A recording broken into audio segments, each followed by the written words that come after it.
Coronavirus was a reminder to myself, a big slap in the face, that when times are going well, we need to prepare for the times that are going to be hell. What is up, everyone? I'm Kyle, and I am the host and founder of the Freedom to Fail podcast and Fail Nation, a community where failing while pursuing our dreams is a positive and taking uncertain chances is celebrated. This podcast is for those who have a dream of starting a business or doing something they have always dreamed of, but have been held back by their fears. Our purpose is to share the unsuccessful stories of successful people so that you can learn how to take the first steps towards achieving your dreams. You deserve to live a life full of freedom and free of fear. Let's do this. What's up, Fail Nation? It's Kyle. Today's episode is going to be a little bit different because it is a solo episode. So this is the first time that I have ever done one of these, so bear with me because I have no idea how it's going to go. But with everything going on with coronavirus, it's been a little bit harder to find people who are willing to get together with this, understandably so. And so it's made me really think about my podcast and try and narrow it down into what I really want to accomplish with it. So with that being said, this week's episode is going to be a little bit different, and moving forward as well, it's going to be a little bit different. It's still going to have the same focus on failures and on listening to stories from people about how they've overcome failure. But I wanted it to have more of a broad reach for the entire world. And so each month there will be a solo episode with me where I try and give practical advice, where I share a little bit about my business life cycle from the past month. And then there's also going to be episodes with people who own small businesses, people who own large businesses, people who have just overcome massive challenges in life, regardless of what industry they're in, to be able to give you guys all a broad, all-encompassing source for helping you overcome whatever challenges that you're dealing with in life. So that's how it's going to look moving forward. And like I mentioned, I also want this podcast to be more applicable for you guys in your business, not just as entertainment, but provide even more value. So I'm going to try and do a lot better at asking specific questions from each of our guests that can hopefully help you guys know exactly which steps they took to overcome the challenges that they faced so that you guys can do the same thing too. So if you have any questions that you would like me to ask, or if you or anybody else that you know would be a good fit as a potential guest on my podcast as well, you can send me an email at freedomtofailpodcast@gmail.com. Again, that's freedomtofailpodcast@gmail.com. with any questions that you want me to ask, any potential guests that you have in mind, or even just to communicate with me, give me feedback on what I'm doing well and what you would like to see from the future as well. So that's how it's going to look moving forward.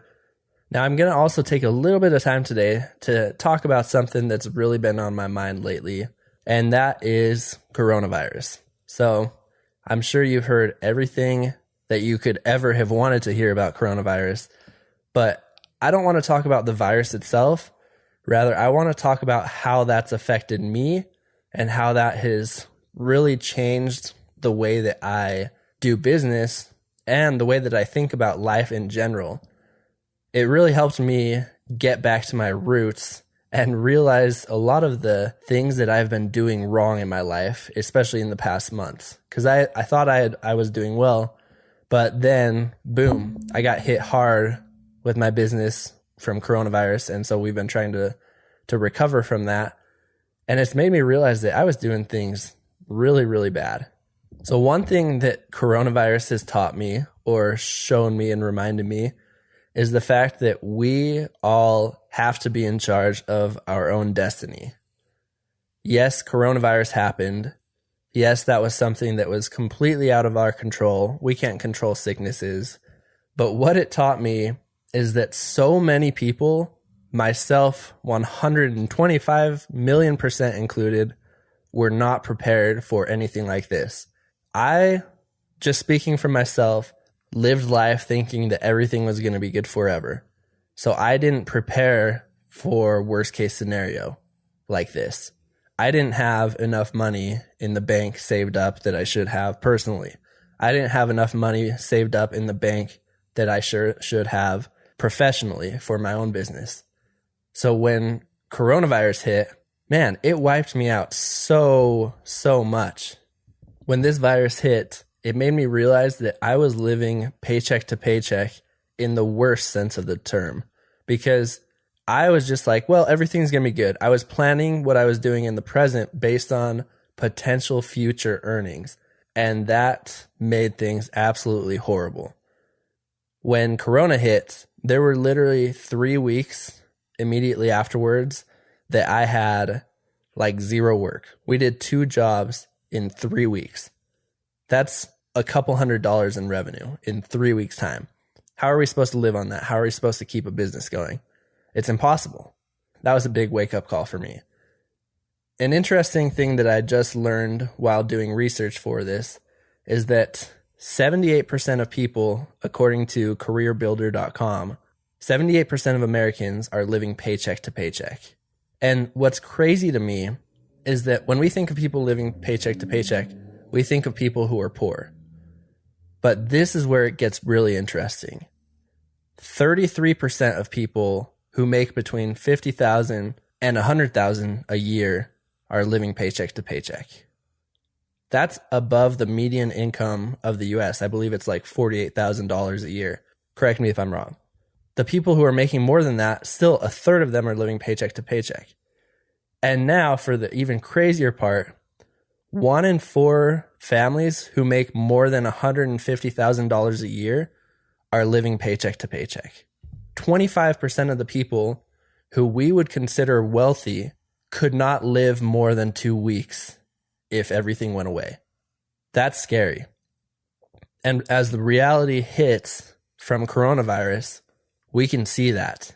There are so many people who have been filing for unemployment, so many businesses who are really struggling to stay above water because they weren't prepared for these moments like this.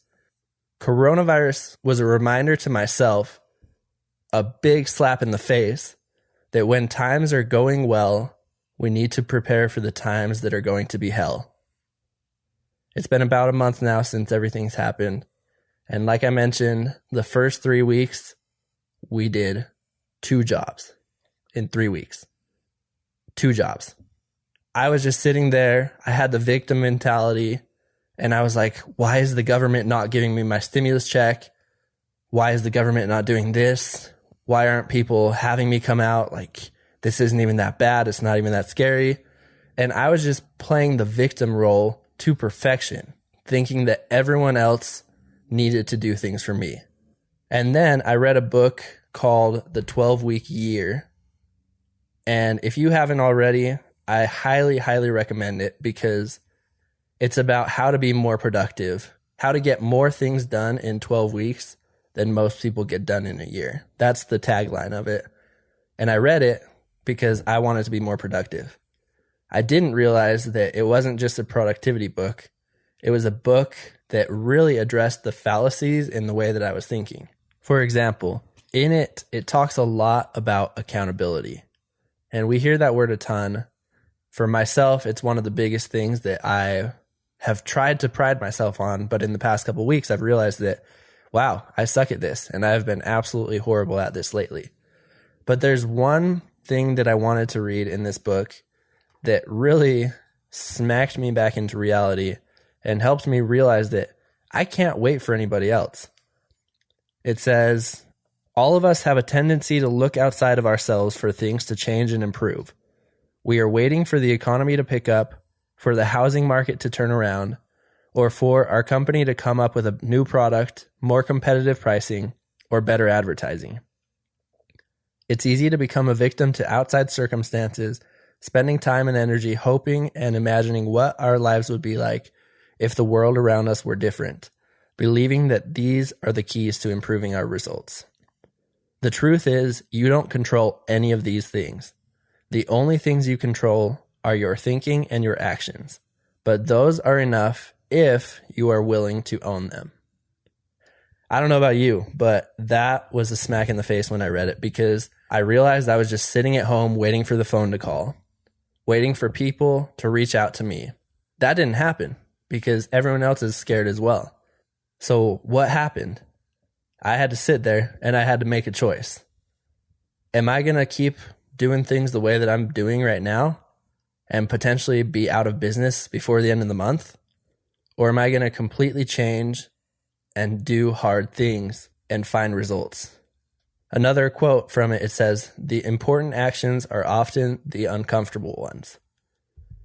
And I've realized going through all this, I've lived my life in a bubble because I haven't put myself out to feel uncomfortable enough like I should have in the past. One of those things is phone calls. For some reason, I don't know what it is, but I hate talking on the phone. It is one of my least favorite things to do in the entire world. And I'm not even talking about just sales calls. Family and friends call me, I won't answer. I will just literally look at it and let it go to voicemail and then text them back. It's not because I'm scared of them. It's not because I don't want to talk to them, because I'm totally fine when we're together in person. But I, for some reason, absolutely hate making phone calls.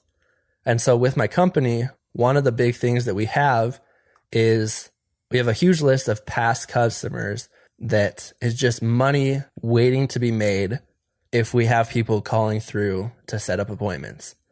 And I have tried so hard to avoid that since we've been in business. I've tried to hire multiple people. I've tried to do all these things, just train them to do it well. Every once in a while, I would find someone who would do well for a little while, or it was just a temporary gig. But then eventually they would leave for one reason or another, and then it would be open. And then we wouldn't have nearly as much coming in. And it's funny to me because repeat customers in my business and in every business are the easiest way to make money. It costs so much more money to acquire a new customer than it does to acquire a returning customer. It's so much more. So economically, it makes absolutely no sense to not reach out to those people. But I would much rather go knock on doors of people who I've never talked to before to try and get a new sale than I would make those phone calls. So I would try and outsource that job, because I always hear too, do things that you like to do and are good at, and then find people to do the other stuff. And that's true. But I think as a small business owner especially, you have to know what you're looking for in all of those jobs. You have to master those jobs first, regardless of how big your company is, before you can effectively hire someone else to do it. It doesn't mean you have to be miserable and do those jobs that you hate forever, but that's just part of life. You have to go through hard things, and you have to do things that you hate and that suck before you can find any success. And I hadn't been willing to do that for more than a couple phone calls at a time. So get this. After that happened, after those 3 weeks, I made a goal. After reading the 12-week year, I made my 12-week goals that I wanted to do. And I set my plans. And one of them was to make 100 phone calls a week, to make 20 phone calls a day. And here's the crazy thing. I've done it for a week and a half now. The week after I did my first 100 phone calls, we had 18 appointments. Remember, the 3 previous weeks, we had 2 appointments total. The next week, we had 18. And then this past week, I went through and did all that again, and we already have 16 set up, and we haven't even started the week. So I still have other days to be able to make phone calls and get things set up. So it's crazy. You actually do the work, you find success. The other thing that I think really helped me is that when I was making those phone calls, I tried to be as human and as vulnerable as I could. So I would make a call, and this was literally what my pitch was. I would call and say, "Hey, this is Kyle with Majestic. I'm just calling because right now we're offering 20% off if you get your windows cleaned or buy a gift certificate before the end of this month. We've been hit pretty hard by everything that's going on. So I've been just trying to find creative ways to make it through so that we can survive. So if that's something that you're interested in, I'd really appreciate it. And I was just wanting to see if you were willing to help out." And it's as simple as that. I've had so many people just be like, "Yeah, cool. Right now I don't want you to come out, but I'm more than happy to buy a gift certificate and you can come out in a month." So this was just a big reminder to myself that if you want different results, you got to do things differently. Just 2 weeks ago, I was sitting at home waiting for my phone to call. Instead, I switched it up and started taking the initiative and made a commitment to make so many phone calls a week. And just by being accountable to myself and not letting anything that's going on affect how much I work anymore, because I did in the past, that's changed everything. And so now, not only are we surviving, but we are actually doing just as much work per week as we've done in the past when we haven't been dealing with coronavirus. Get creative. If you have a business, find an offer that you can give them that's killer, something that you don't really offer ever.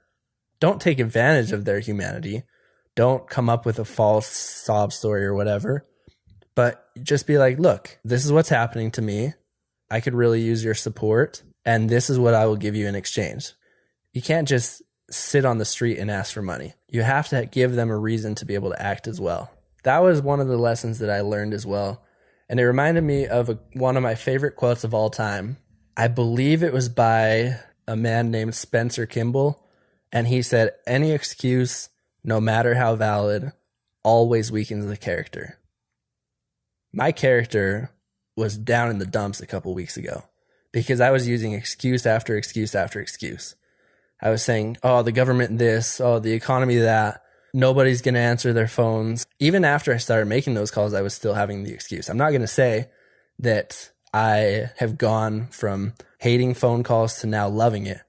Each day when I try and make my phone calls, it's a struggle to get to the first one because I try and find ways to talk myself out of it.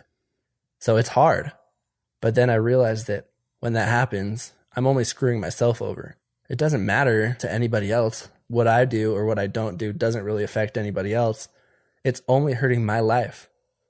And so by not making that phone call, what happens? I struggle. I'm the one who's hurting from it, not the person who didn't receive the phone call because they don't even know that I was going to call them or not. So how would that affect their life? The only person that I'm hurting in those situations is myself. On top of that, not only have I been doing better with my business, but I also was like, hey, I want to make a little bit extra money. I decided that I was going to start selling cookies because I love baking. It's one of my favorite things to ever do. I definitely love sweets and sugar, and it's horrible. And I know I should stop, and I probably should change forever, but I will never do it because I just love it so much. I don't eat them a ton, and I try to maintain a healthy lifestyle, but at the same time, it's definitely one of my weaknesses. I've always had it in my mind that, maybe I can sell my cookies and maybe people would be interested in it. So I posted on my Instagram page, I posted on my Facebook page and was like, hey, I'm selling these cookies, $10 for 10 cookies. Let me know if you're interested. I also was like, I'm going to post in my community Facebook pages, on the online Facebook classified pages, and just see. So I posted probably like 30 minutes of work to post and find those groups. I thought I was maybe going to get 5, 10 orders, something like that. And from all of that, I got over 30 orders. So I made over $300 from 30 minutes of posting and from baking. Granted, I baked all day. It was like 9 hours of baking. So it was ridiculous. But at the same time, even after getting those cookies to everyone and after baking and after posting, it was very short amount of time and I was making more than $20 an hour just as something that I was hoping to make a little bit extra. So I made hundreds of dollars that day. And I'm not saying this to brag because obviously it was a one-time thing that I've done so far. So it may be an outlier. Who knows? I just wanted to let you guys know that there are things that you can do to make extra money. I had never attempted selling my cookies, and yet I still was able to make a couple $100, which really helped me financially in all this hard time. So stop sitting on your butt and moping and waiting for the stimulus check if you haven't gotten it. Just get off your butt, go do something, sell it to the world, provide value in a way. And it's crazy what you can see when you actually take control of your life again. So this episode is a little bit shorter than most. I just wanted to get on here, explain what the process is going to be moving forward with the podcast, and also re-emphasize the fact that Just because things are going bad in the world right now and that things are a real struggle doesn't mean that your life has to be a real struggle.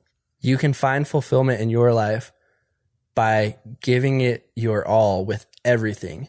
And I can promise you almost without a doubt that if things aren't going as well as you hoped in your life or in your business, there are still so many things that you can do, even if you think you've maxed out. Because I thought I was doing everything with my business, but then by reevaluating and seeing the things that were missing, I found hundreds of extra dollars a week, thousands of extra dollars a week actually, that were just sitting there untapped because I wasn't willing to do the hard work. So ask yourself, what things are you not wanting to do? Because those are exactly the things that you need to be doing. I hope you guys have a great week. Take all this stuff to heart. Stay safe out there. Keep social distancing, doing all that, because the sooner that we can beat this, the sooner we can go back to full speed ahead at making our dreams come true there. I'm Kyle Bringhurst, and you just listened to Freedom to Fail. Thanks so much again for listening to the show this week. You can subscribe to it wherever you are listening right now. And while you're there, I would really appreciate it if you take a minute to leave a rating and a review. That definitely helps us appear more so that more people can hear this message. And you can also write to us at freedomtofail@gmail.com if you have any questions, if you want to be a guest on the show, if you know of someone who would be a good guest on the show, or you just want to say hi. Keep failing your way towards achieving your dreams, and we look forward to sharing a new awesome episode with you next week.